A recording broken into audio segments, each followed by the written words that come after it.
오늘 수요 말씀은 데살로니가전서 4장 13절에서 18절 말씀을 가지고 자는 자들에 관하여 라는 제목으로 말씀을 나누겠습니다.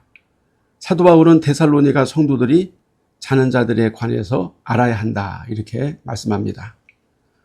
여기서 자는 자들이라는 현재 잠자고 있다 그런 뜻입니다. 그래서 자는 자들이라는 뜻은 죽다라고 하는 말에 대한 우회적인 표현이다 이렇게 볼 수 있습니다. 바울은 죽은 자들을 자는 자들이라고 말하고 있습니다. 너희가 알지 못함을 우리가 원하지 아니하노니 죽은 자들에 대한 비밀을 모르기를 원치 않는다 이렇게 바울은 말합니다. 그 이유를 이어서 말하고 있습니다. 이는 소망 없는 다른 이와 같이 슬퍼하지 않게 하려 함이라. 여기서 소망 없는 다른 이는 누구일까요? 다른 이들은 그 당시 헬라 문화에 잠식되어 있는 이교도들, 헬라인들, 또 이방인들을 가리키는 말입니다. 헬라 문화에서 죽음이란 무엇일까요? 헬라 문화의 중심은 신들의 세계인데 그 신들에게는 죽음이라는 것이 없습니다. 물론 다 꾸며낸 얘기지만 헬레니즘의 12신은 불멸의 존재들입니다. 그러나 인간들에게는 죽음이 있는데 이 죽음은 비극이고 종말입니다. 그래서 사람들은 죽지 않고 영원 불사하기 위해서 신이 되기를 꿈꿉니다. 그래서 사람들이 만든 신과 인간이 결합해서 생겨난 것이 영웅이고 인간의 모든 희노애락을 즐기는 목가적인 삶과 신의 영생불사를 합해놓은 그 영웅적인 스토리가 그 당시 서사처럼 유행했습니다. 그리고 그 영웅을 앙망했죠. 그 당시 데살로니가 사람들은 인간적인 쾌락에 깊이 빠져 있었습니다. 인간이 쾌락에 빠져드는 이유는 분명히 죽음에 대한 방어일 것입니다. 죽음의 반대가 뭡니까? 죽음의 반대가 삶이지만 그 중심에는 쾌락이 있습니다. 사람이 쾌락에 빠지는 이유는 죽음에 대한 공포를 이겨내기 위해서 극한 쾌락에 치닫고 있는 것입니다. 죽으면 아무것도 하지 못하고 즐기지 못하기 때문에 살아있을 때 마음껏 즐기고 먹고 놀자 하는 욕망이 사람들의 마음속에 죽음을 방어하기 위한 욕망으로 나타나고 있습니다. 그러나 죽으면 매우 슬퍼하고 애통합니다. 인간이기 때문에 죽음은 인생의 끝이고 비극이고 절망입니다. 다시는 인간적인 행복과 낙을 누리지 못하는 것에 대한 한을 인간은 노래나 시 또는 연극으로 풀어내는 것입니다. 바울은 죽음의 본질을 데살로니가 성도들에게 알리고 싶어 했습니다. 그 당시 데살로니가 성도들 중에 죽은 자들도 분명히 있었을 것입니다. 그리스도인으로서 죽음을 맞이하고 병들어서 죽었든지 아니면은 핍박을 받아서 그 당시 로마 황제가 핍박했던 시대이기 때문에 핍박을 받아서 죽었을 수도 있습니다. 그래서 죽음이 바로 눈앞에 다가온 데살로니가 성도들에게 예수 믿고 나서 죽음이 닥쳤을 때 성도들은 어떤 태도를 가져야 하는가를 바울은 말해주고 싶었던 것입니다. 지금도 불신자들은 예수 믿는 그리스도인들이 일찍 죽거나 병으로 또는 사고로 죽은 것에 대해서 비방을 합니다. 당신이 믿는 하나님이 살아있다면 어떻게 당신이 그런 사고를 당하게 할 수 있고 그렇게 젊어서 죽도록 내버려둘 수가 있느냐. 당신이 믿는 하나님이 정말 살아있기는 한 것이냐 하고 비방합니다. 정말 하나님이 있다면 하나님을 잘 믿는 자들을 하나님께서 질병에서 혹은 사고에서 극적으로 재앙에서 구해줘야 하지 않겠느냐. 물론 그럴듯한 말입니다. 그렇게 많이 하나님에게 기도하고 열심히 교회 충성하고 열심히 예수를 믿었는데 하나님을 믿었는데 왜 하나님은 자신을 믿는 자들을 죽음에서 구해주지 않고 그 비참함 속에서 건져내주지 않느냐. 좀 타당하게 들리죠. 이럴 때 그리스도인들은 뭐라고 대답해야 하며 그들의 비난에 어떤 행동을 취해야 할까요? 이교도들이 보는 죽음과 그리스도인이 보는 죽음은 본질적으로 차이가 있다는 것을 우리가 알아야 합니다. 이교도들이 보는 죽음에 대해서 바울은 이사야의 말씀을 인용하여 이렇게 말하고 있습니다. 이사야서 22장 13절에 너희가 기뻐하며 즐거워하여 소를 죽이고 양을 잡아 고기를 먹고 포도주를 마시면서 내일 죽으리니 먹고 마시자 하는도다. 고린도전서 15장 32절에 내가 사람의 방법으로 에베소에서 맹수와 더불어 싸웠다면 내게 무슨 유익이 있으리요? 죽은 자가 다시 살아나지 못한다면 내일 죽을 터이니 먹고 마시자 하리라. 사도 바울은 이사야의 말씀을 인용해서 만약에 우리 예수 믿는 사람들이 죽은 후에 부활이 없다면 그냥 날마다 먹고 마시고 쾌락을 즐기면서 살다가 죽으면 된다. 이렇게 사도 바울이 말하는 것입니다. 이사야 시대의 타락한 유다 백성들은 주변의 이방인들의 타락한 문화에 빠져서 여호와 하나님에 대한 믿음과 내세 소망이 없이 오직 현세를 즐기는 방탕한 삶을 살았습니다. 이사야 시대는 남유다 백성들이 우상숭배와 방탕과 타락으로 하나님을 반역하고 온갖 쾌락에 빠져 있었던 그런 때입니다. 그래서 우상숭배의 마지막 극치는 쾌락이요 방탕입니다. 그러한 방탕한 삶을 살면서 하나님의 백성인 유다 백성들이 뭐라고 그럽니까? 내일 죽으려니 먹고 마시고 즐기자. 하나님께 드려야 될 소와 양을 잡아서 자기네들의 축제, 잔치에 쓰고 하나님께 부어드려야 되는 포도주를 술 취하고 쾌락을 위해서 마시고 먹자. 이렇게 말한 것입니다. 바울도 고린도 교회를 향해서 성도들이 원형 경기장에서 짐승과 싸우는 것은 그 당시 유행했던 검투사의 게임이 아니라 목숨을 건 천국의 소망 때문이라고 이렇게 말했습니다. 그 당시 로마의 원형 경기장에서 검투사들이 서로 칼을 들고 칼부림하면서 싸웠습니다. 그래서 검투사들 중에서 승리한 자가 월계관을 쓰고 큰 영광을 받게 됩니다. 그런데 마찬가지로 예수 믿는 그리스도인들도 원형 경기장에서 검투사들과 싸우고 또는 짐승들과 싸우고 나무에 매달려서 화형을 당하고 끔찍한 일을 당했습니다. 그 검투사들은 게임에서 이기면은 승자가 되지만 그러나 예수 믿는 사람들은 그 원형 경기장에서 싸움에서 다 죽습니다. 그러면 무엇이 남습니까? 오직 하늘의 소망, 천국의 면류관을 위해서 자기 목숨을 던지고 극한 싸움에 던져지게 된다 하는 것입니다. 만일 천국의 소망이 없다면 헬라 사람들처럼 이방인들처럼 먹고 마시고 놀고 즐기고 그렇게 인생을 막 살았을 것이다 하는 것입니다. 그리스도가 없고 하나님이 없는 불신앙의 세계는 오직 보는 것, 느끼는 것, 누리는 것에 빠져 있어요. 사도 요한은 세상에 있는 것들이 다 육체 정욕, 안목의 정욕, 이생의 자랑이니라고 요한일서 2장 16절에서 말하고 있는데 이 세 가지 육신의 정욕과 안목의 정욕과 이생의 자랑을 로마식으로 말하면 섹스, 스크린, 스포츠라고 말할 수가 있어요.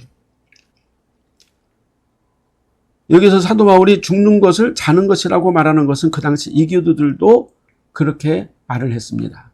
죽음을 희화적으로 표현하고 슬프고 고통스러운 상황을 덜 고통스럽게 표현하고자 이방인들도 죽는 것을 자는 것이다. 이렇게 완고거법으로 표현을 했습니다.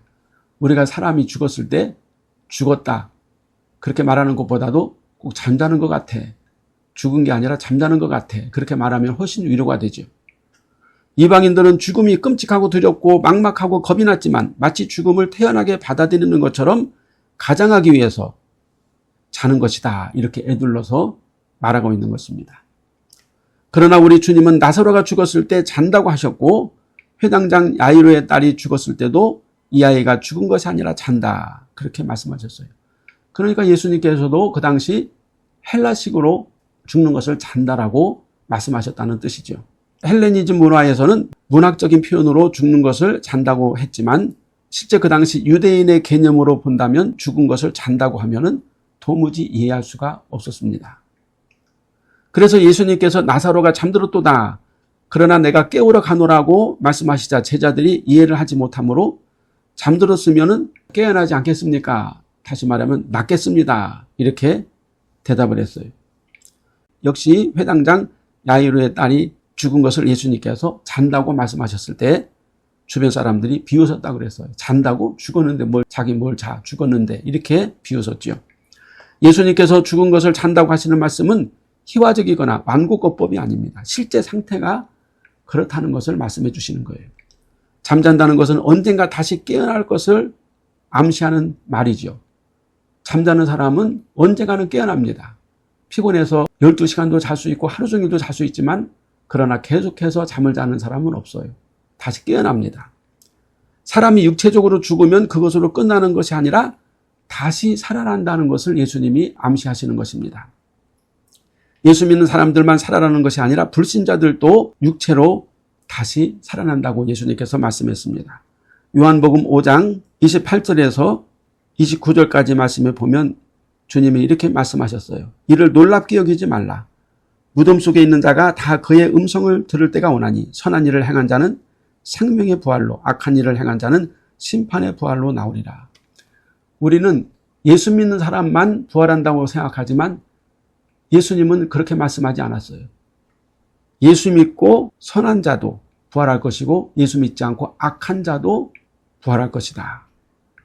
예수님은 부활에 대해서 의인의 부활과 악인의 부활에 대해서 말씀하셨는데 의인은 왜 부활합니까? 영생을 얻기 위해서. 악인은 왜 부활합니까? 심판을 위해서 다시 살아난다. 예수 믿고 의로운 자는 하늘의 찬란한 영광, 그 하나님의 풍성한 은혜와 복을 체험하기 위해서 다시 살아나고 예수 믿지 않고 하나님을 대적한 악인들은 지옥의 처절한 심판, 끔찍한 유황불의 고통을 실제로 체험하기 위해서 살아나야 된다고 말씀하고 있어요. 얼마나 대조적이고 극적입니까? 부활은 예수 믿는 자들만 부활하는 것이 아니라 불신자들도 부활한다는 사실을 결코 잊어서는 안 됩니다. 어떤 분들은 예수 믿지 않고 죽으면 그냥 끝난다. 아무 생각도 없다. 죽으면 아무것도 없는, 아무 감각도 느끼지도 않는 그런 상태로 들어간다. 그렇게 말하는 사람들이 있어요. 절대 그렇지 않습니다. 죽어서 지옥의 형벌을 받기 위해서 끔찍한 부활을 악인들도 체험하게 된다는 것입니다. 그러므로 믿는 자나 믿지 않는 자나 다 육신의 죽음을 자는 것이지 진짜 끝난 것이 아니다. 육신이 죽은 것은 잠자는 거예요. 진짜 끝난 게 아닙니다. 진짜 시작은 육신이 죽은 다음부터 그 영혼이 받는 끔찍한 고통과 또는 반대로 찬란한 영광, 바로 이것이 죽음이라 하는 것입니다. 믿는 자는 다시 살아 영원히 살고 불신자는 다시 살아 영원히 죽는 지옥으로 떨어지는 것입니다. 바로 그 지옥이 요한계시록에서 말한 무저갱입니다. 깊은 구덩이, 다시는 빠져나올 수 없는 사탄과 귀신들, 악한 자들이 떨어져서 갇혀있는 무저갱입니다. 그래서 그리스도인은 육신의 죽음으로 애달바하거나 괴로워하지 말아야 됩니다. 내가 육신적으로 죽으면 맛있는 것도 못 먹고 사랑하는 사람들도 못 만나고 내가 세상에서 즐기던 그런 일들도 다 하지 못하고 그래서 애달파, 너무너무 슬퍼, 안타까워, 그렇게 하지 말라 그 뜻입니다. 우리 그리스도인들에게 육신의 죽음은 곧 영원한 생명을 위해서 다시 살아나는 것이기 때문입니다. 죽음의 소망을 그리스도의 부활에서 찾아야 됩니다. 바울은 예수 그리스도의 부활이 곧 그리스도인들의 소망이라고 말하고 있어요. 죽어도 살겠고 살아서 영원히 사는 것이 무엇입니까? 그리스도인들의 소망입니다. 요한복음 11장 25절에서 26절 예수께서 이르시되 나는 부활이요 생명이니 나를 믿는 자는 죽어도 살겠고 무릇 살아서 나를 믿는 자는 영원히 죽지 아니하리니 이것을 내가 믿느냐? 예수님께서 질문하셨어요. 주님께서 강림하실 때 부활의 순서를 사도 바울은 말해주고 있습니다. 주 안에서 죽은 자들이 먼저 부활하고 그 다음에는 살아있는 그리스도인들이 부활의 몸으로 변화되어 하늘로 끌어올려 주를 영접하게 된다. 다시 말하면은 죽어서 무덤에 갇힌 자들의 무덤이 열리고 죽은 자들이 먼저 살아난다 그 말입니다. 그러면 요즘에는 막 화장도 하잖아요. 바닷속에다 수장도 하잖아요. 그리고 나무 밑에다가 수목장도 하잖아요. 아무리 땅에다가 시신을 곱게 모셔가지고 묻어놨다 하더라도 수십 년이 지나가면 다 썩어버리고 뼈조차도 없어집니다. 그런데 어떻게 죽은 자가 부활합니까? 하나님이 하시잖아요. 우리가 죽었다 하더라도 우리의 몸에 여러 그 작은 입자들은 다 이 땅에 있습니다. 하나님께서 그 능력의 손으로 죽은 육체의 입자들을 모아서 온전한 몸으로 만들어주시고 거룩한 몸으로 부활케 하실 것입니다. 바로 이것이 하나님의 능력입니다. 바울은 어떻게 부활의 순서를 알게 되었을까요? 바울은 자신이 3층정까지 갔다 왔다고 고백을 했지만 그것을 자랑하지 않는다고 그랬습니다. 그래서 어쩌면 바울은 3층전까지 갔다가 하나님의 계시로 부활의 순서를 알게 되지 않았을까, 이런 생각도 해볼 수 있습니다. 바울이 하나님의 계시를 받았을 수도 있지만 예수님의 말씀을 통해서 우리는 역시 부활의 순서를 알 수 있습니다. 예수님은 나를 믿는 자는, 현재 나를 믿는 자는 죽어도는 과거형, 죽었어도 살겠고, 현재 살아서 나를 믿는 자, 예수님을 믿는 자는 예수님이 오실 때 영원히 죽지 않고 주님과 함께 하늘로 올라가게 된다. 바로 이 예수님의 말씀 중에서 무덤에 죽은 자가 먼저 일어나고 그 다음에 살아서 예수 믿는 자들이 나중에 들림을 받게 될 것이라는 사실을 예수님은 암시하셨어요. 여기서 예수님의 말씀은 육신으로 살아서 예수를 믿는 자는 육신으로 죽으면 다시 살 것이고, 육신으로 살아서 예수님을 믿는 자는 영원히 죽음을 맛보지 않고 그대로 천국으로 올라갈 것이다, 이렇게 암시하셨습니다. 그러므로 바울은 부활의 순서를 육신으로 죽은 자가 먼저 살아나고 그 다음에 육신이 살아서 부활하는 자는 그 다음일 것이라고 이렇게 말씀한 것입니다. 예수 믿다가 육신으로 죽은 자들이 현재 살아있는 자들보다 훨씬 더 복되다는 사실을 말하고 있는 것입니다. 주님이 재림하실 때 먼저 주님을 만나는 자는 육신으로 죽음을 맞이한 자들이고, 살아서 주님을 맞이하는 자가 그 다음 순서이기 때문입니다. 물론 먼저 주님을 만나든 나중에 만나든 별 차이는 없을 것이지만 둘 다 영광 중에 영광일 것은 분명합니다. 그러나 예수 믿고 육체로 죽은 성도들이 슬퍼하고 안타까워하지 않도록, 우리가 예수 믿고 주님이 오실 때까지 계속 살아있으면 좋겠지만 만약에 죽었다 하더라도 주님이 오실 때는 예수 믿고 죽은 자들이 먼저 부활한다는 사실을 알고 슬퍼하거나 낙심하지 말고 소망 중에 기다리라, 이렇게 말씀하고 있는 것입니다. 믿음과 죽음에 대해서 이제 사도 바울은 말씀하고 있습니다. 그리스도를 믿는 것은 육체의 죽음을 넘어서는 것입니다. 우리가 예수를 왜 믿습니까? 육체의 죽음을 넘어서기 위해서 예수를 믿는 거예요. 육체를 넘어서서 영원한 하나님의 나라와 영광을 소망하기 위해서 우리가 예수 믿음을 가지는 것입니다. 그 당시 헬레니즘 문화에 빠진 그리스 로마 사람들은 썩어질 육체를 부여잡고 그 추하고 더러운 육체를 가지고 저승으로 가는데, 바로 그곳이 어디입니까? 예수님께서 말씀하신 음부, 지옥인 것입니다. 로마의 폼베이라는 도시가 화산 폭발로 멸망했는데 나중에 그 유적이 발굴이 됐습니다. 발굴된 모습들을 보면은 엄청난 화산재에 묻혀있는 그 죽은 사람들의 모습이 적나라하게 드러났습니다.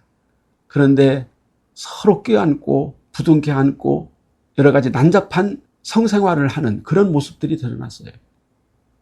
그러니까 그 육체 욕심에 빠져서 쾌락과 그리고 타락한 죄악된 모습으로 그 사람들은 죽어서 하나님의 심판을 받게 되었다는 실제적인 증거가 되는 것입니다. 죄악과 함께 가는 세상은 심판이요 지옥이요 불못입니다. 그러나 죄악을 끊고 그리스도의 거룩함으로 변화된 몸으로 죽음을 넘어가는 곳이 부활이고 생명이고 영광인 것입니다. 바울은 장차 데살로니가 성도들이 받을 육체적 핍박에 대해서 말하고 싶었을 것입니다.